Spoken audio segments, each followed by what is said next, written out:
সারাদিন কাজ করে ভাই গাঁড় ফেটে যাচ্ছে, তারপরে ভাই যার জন্য এত কিছু করছি সেই মানুষটার মুখ থেকেই শুনতে হচ্ছে যে তুই আমাকে টাইম দিস না, তুই আমাকে ভালোবাসিস না, তোর থেকে হাজারো ছেলে আমার পিছনে লাইন দিয়ে পড়ে আছে। আরে আমি কি বলবো, আমার মাথাটা তো তখনই খারাপ হয়ে যায় যে আমার থেকে ভালো ছেলে পাওয়া খুব সহজ, কারণ আমি দেখতেও সুন্দর না আর আমার বাবার অনেক টাকা পয়সাও নেই। আর এখনকার মেয়েরা তো সেই সব ছেলেদেরকেই পছন্দ করে, যেসব ছেলেরা সারা দিন ছাপড়িগিরি করে বেড়ায়, বাবার টাকায় ফুটানি দেখায়, সারা দিন উড়ে বেড়ায়, সেই সব ছেলেদেরকেই পছন্দ করে। কিন্তু যেসব ছেলেরা নিজের দমে 2 টাকা ইনকাম করে একটা পরিবারের দায়িত্ব নেয়, সেই সব ছেলেদেরকে পছন্দ করে না।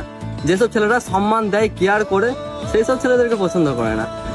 যারা সবসময় লিয়ার ধান্দায় থাকে আর লিয়ার পরে চলে যায়, সেই সব ছেলেদেরকেই পছন্দ করে।